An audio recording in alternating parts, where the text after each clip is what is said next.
Kamusta uli mga ka-food park? Ngayon ay gagawa tayo ng pandan flavored puto maya. Amoy pa lang ay nakakatakam na. Napakadaling gawin, napakabango at ang sobrang sarap nito. Perfect ito sa umaga lalong-lalo na kung merong hot chocolate o hot salabat. Kaya kung mahilig kayo sa kakanin, huwag palalampasin ito. Tara, simulan na natin to.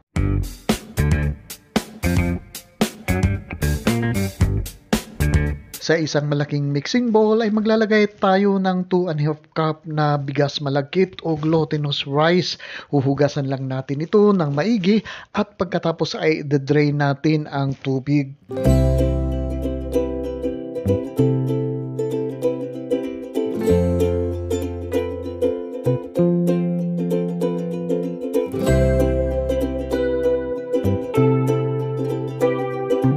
Kapag nag-drain na natin ang tubig ay maglalagay naman tayo dito ng 3 cups na pangalawang piga ng ating gata. Ito po ay malabnaw na at ito po ay bababad natin ang ating bigas malagkit ng mga 3 oras, 2 o 3 oras. Pero ilalagay po natin ito sa refrigerator para hindi po mapanis ang ating gata.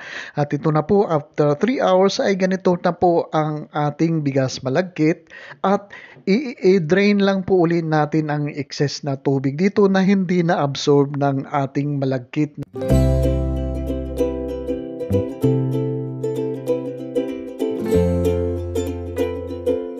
At dito sa ating steamer ay maglalagay tayo dito ng 2 piraso na dahon ng saging.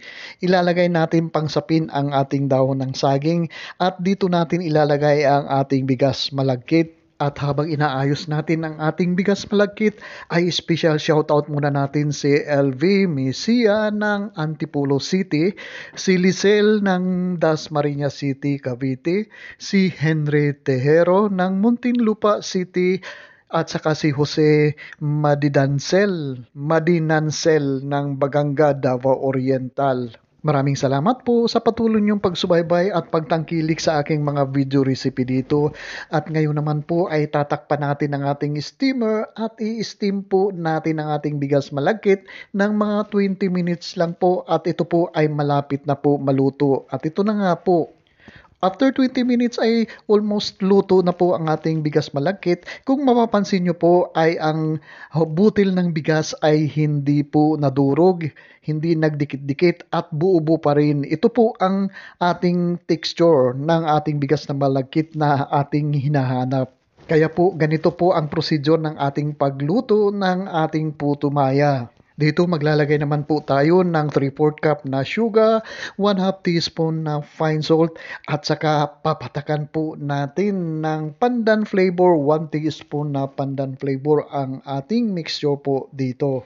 At para ma-enhance naman ang kulay ng ating pandan flavored na puto maya ay maglalagay po tayo ng a drop of green food coloring at magkatapos ay magdadagdag tayo dito ng 1 cup na kakanggata o coconut cream. Haluin lang po natin ito ng haluin hanggang sa mag-well combine po lahat at magpantay-pantay ang kulay ng ating mixture po dito. At habang hinahalo natin ang ating mixture po dito, ay special shoutout uli natin si Maria Victoria Floho ng Antipolo City, si Elpeja ng Bangkok, Thailand, si Corazon Zonlo ng Iba Zambales, si Merlinda Prisado ng Philippines, si Sailia Quest ng San Jose City, Nueva Ecija. Maraming salamat po sa patuloy niyong pagsubaybay at panunood dito sa aking mga video recipe.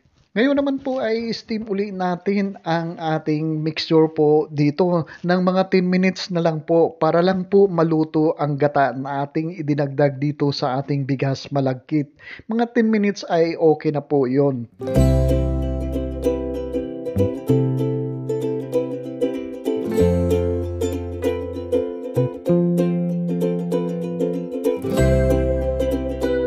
After 10 minutes minutes ay luto na po ang ating pandan flavored puto maya. Ngayon naman po ay magbabalot po tayo ng ating puto maya. Kakaibang pagbalot ang ating gagawin dito, hindi po yung traditional na pagbalot kagaya ng aking old version o classic version ng puto maya. Iibahin natin ang pagbalot ng ating pandan flavored puto maya. At sundan nyo lang po ang video dito para matuto po kayo kung paano natin binabalot ang ating pandan flavored na puto maya. At habang binabalot natin ang ating puto maya, huwag nyo pong kalimutan i-subscribe ang Dan's Food Park. Pakiclick lang po ang subscribe button sa baba at pati na rin ang notification bell para palagi po tayong updated sa mga susunod kong video uploads. At kung meron po kayong mga comments or kung meron po kayong mga request na recipe, pakipost lang po sa comment section sa baba at sisikapin natin na tugunan ito.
Salamat sa panonood. Huwag kalimutan mag-like, mag-comment, mag-share at mag-subscribe. Click mo na rin yung next video sa screen at siguradong magugustuhan nyo rin ito. See you next luto. Stay blessed always mga ka-Food Park. Hanggang sa muli. See you!